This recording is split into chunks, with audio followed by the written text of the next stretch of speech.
At continue na po tayo, ano? Ito yung topic ko ngayong gabi dahil isa ito sa mga paboritong mga argumento, lalo na ng dating daan, dahil ito ay narinig nila sa bibig ni Soriano mismo na noong 217 AD daw napatid na ang authority ng Iglesia Katolika dahil antipop daw ng asiwa. So, yun ang kanilang argumento, napatid na ang authority. Pero yan ay isa lamang kasinungaling, kaya dapat mga Katoliko nanonood ngayon, matuto kayo dahil kung sa tiyak na pag nakaharap kayo ng isang MCG ay talagang gagamitin nila yang patungkol dyan na as early as 2017 AD napatid na daw ang kapangyarihan ng Iglesia Katolika nung antipop ng nangasiwa. Pero ang tanong, meron ba talaga nangyari sa history na antipop ng nangasiwa? What if wala? Ibig sabihin, continue ang authority. Pero kung sakaling may antipop na nangasiwa sa iglesia, hindi pa rin mapapatid yan. Bakit di mapapatid? Dahil hindi naman nababago ang authority, ang founder ng Iglesia Katolika, hindi nababago doon. Kung sakaling meron man. Pero yan ang pag-aaral ngayong gabi at napatunayan natin na walang nangasiwang antipop. Unang-una, kung babasahin natin dyan sa Matthew 16:18, ang sabi dyan na si Kristo ay nagtayo siya ng iglesia. Upang ang mga mananampalataya ay magkaroon ng channel kung saan magkakaisa sila sa kanilang paniniwala, sa kanilang pagsamba. Isang grupo sila, kumbaga. Sabi dito ni Kristo, at sinasabi ko sa iyo na ikaw naman ay si Pedro, at sa ibabaw ng batong ito, itatayo ko ang aking iglesia, at ang kapangyarihan ng kamatayan ay hindi magtatagumpay laban sa kanya. Ang tandaan nyo ang sabi, at ang kapangyarihan ng kamatayan ay hindi magtatagumpay laban sa kanya. Ano ang ibig sabihin yan? Basahin natin sa New Living Translation. Now I say to you that you are Peter, and upon this rock I will build my church, and all the powers of hell will not conquer it. Sa madaling salita, lahat ng kapangyarihan ng kadiliman, maging ng apostasya, it will not conquer the church. So, hindi maaari na mapatid ang authority ng iglesia dahil sabi na ni Kristo, even all the powers of hell will not conquer it. Yung mga idinidiin ng mga MCGI members na napatid na daw noong 217 AD, yon ay isang kasinungalingan. Alam niyo kung bakit? Kasi si Kristo, bago siya umakyat sa langit, may sinabi siya sa kanyang ama. Ito ang kanyang sinabi. At wala na ako sa sanglibutan. At ang mga ito ay tumutukoy sa kanyang iglesia. At ang mga ito ay nasa sanglibutan. At ako'y paririyan sa iyo. Alam ni Kristo na siya papunta na sa ama. Malapit na, siya ay pumunta sa ama. Kau lagi ka? Kasi. Kay? Ako. Update. O ba? Sabi niya, Amang banal, ingatan mo sila sa iyong pangalan. Yaong mga ibinigay mo sa akin upang sila maging isa na gaya naman natin. Alam ni Kristo na siya ay aakyat sa Ama at maiiwan sa sanlibutan ang kanyang mga alagad. Kaya si Kristo ay sa magitan ng kanyang authority, binigyan niya ng authority ang iglesia sa mamagitan ng obispo. Gawa 20:28. Ingatan ninyo ang inyong sarili at ang buong kawan na sa kanila ginawa kayo ng Espiritu Santo na mga obispo upang pakanin ninyo ang iglesia ng Panginoon na binili niya ng kanyang sariling dugo. At ang unang kinuha ni Kristo na obispo ay si San Pedro, 16:15 hanggang 18. sabi ganito, kaniyang sinabi sa kanila, datapwat ano ang sabi ninyo kung sino ako? At sumagot si Simon Pedro at sinabi, ikaw ang Kristo, ang anak ng Diyos na buhay. At sumagot si Jesus sa kanya, sinabi, mapalad ka, Simon Barjona, sapagkat hindi ipinahayag sa iyo ito ng laman. Ano yung hindi ipinahayag sa kanya ng laman? Nung sinabi niya na si Jesus, si Kristo, ang anak ng Diyos na buhay. Si Jesus ang Kristo at ang anak ng Diyos na buhay. Yon ang pahayag na hindi binigay kay San Pedro ng kahit sino man tao, kundi ng Ama ni Kristo na nasa langit. At dahil doon, sa sagot na yon, ipinahiwatig doon na mismo ang Diyos na nasa langit ang nagbigay ng sign kung sino ang gagawing successor pagdating ng araw. Kaya sabi ni Kristo sa Matthew 16:18, ikaw ay Pedro at si ibabon ng batong ito, itatayo ko ang aking iglesia at ang mga pintuan ng Hades ay hindi magsisipanaig laban sa kanya. Yon ang dahilan kung bakit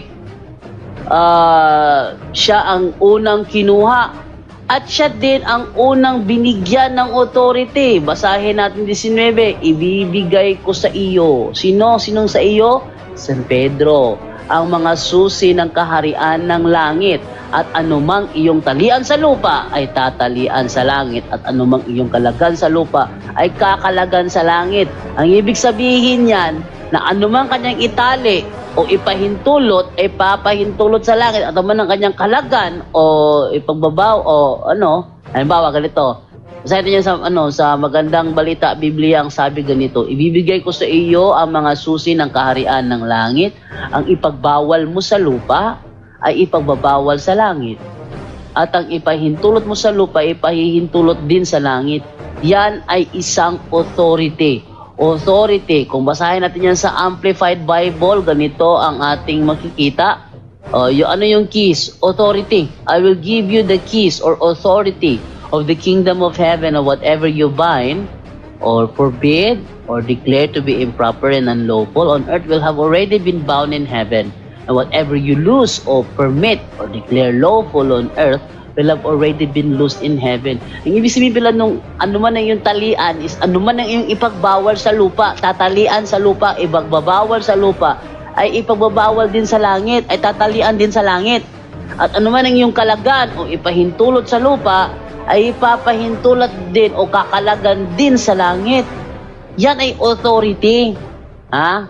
Authority. Ibinigay ni Kristo sa kay San Pedro ang authority.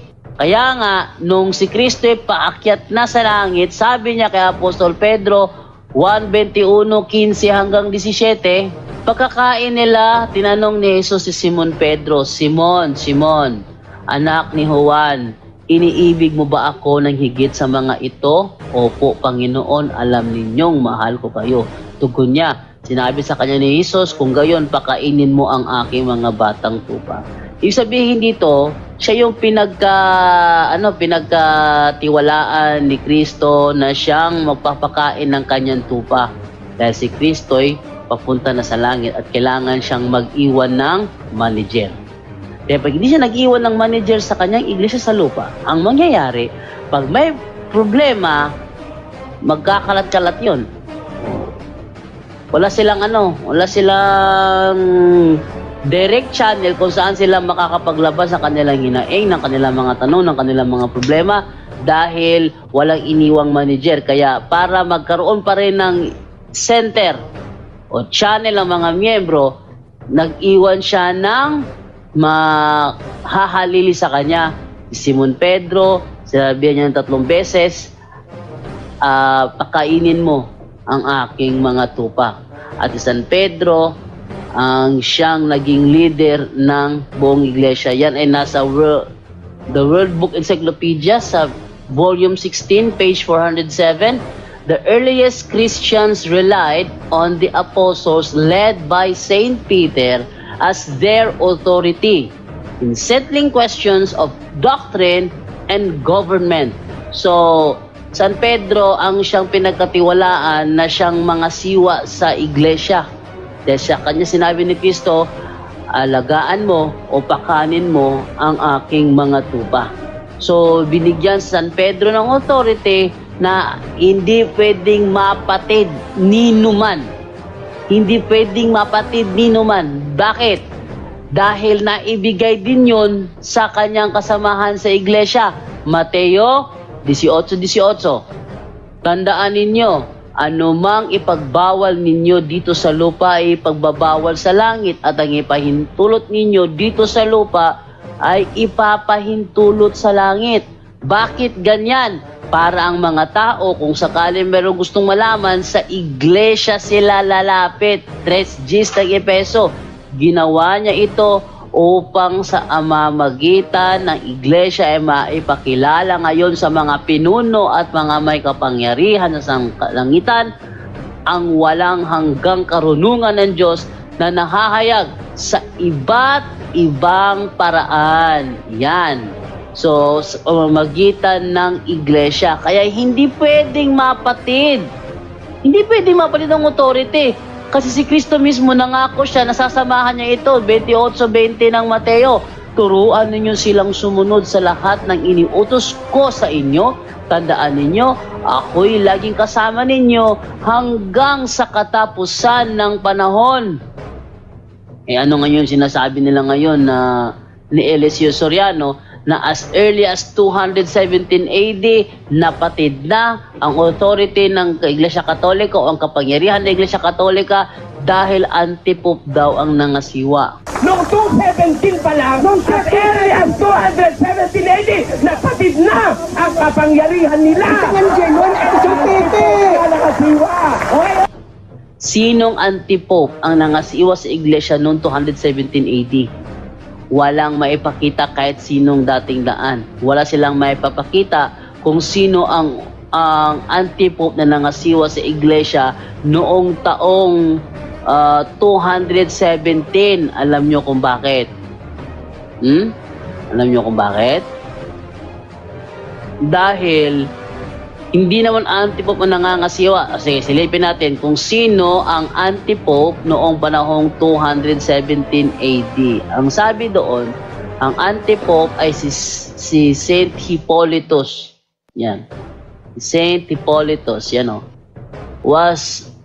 Of Rome, was one of the most important 2nd, 3rd century Christian theologians whose provenance, identity, and corpus remain elusive to scholars and historians. Suggested communities include Rome, Palestine, Egypt, Anatolia, and other regions of the Middle East. So siya ay ang antipope noong 217 AD. Noong 217 AD siya ang antipope. Ngayon, sino ang kanyang kinalaban? Based naman dito, kung titingnan naman natin, si Callistus I was the Bishop of Rome from 218. He lived during the reigns of the Roman emperors. Yan, no?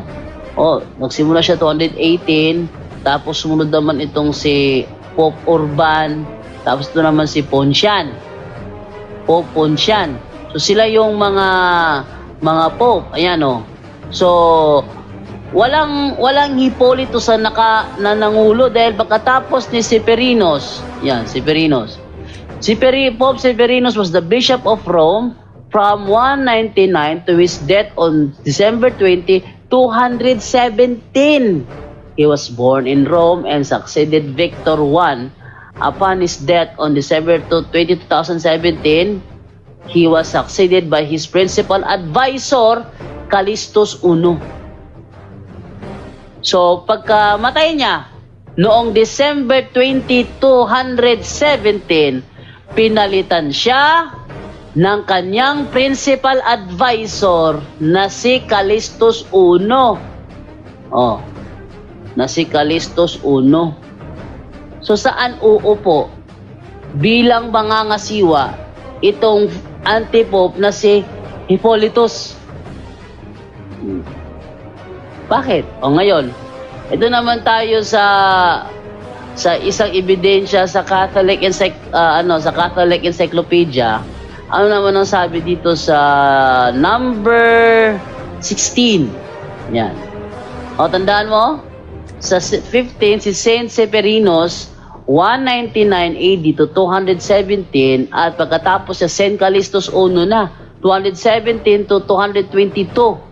Callistus and the following three popes were opposed by St. Hippolytus Antipope from 217 to 236.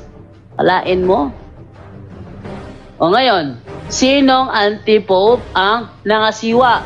May sumunod naman si panahon ni Pope Cornelius. Ang sumunod naman na antipope ay si Novatian.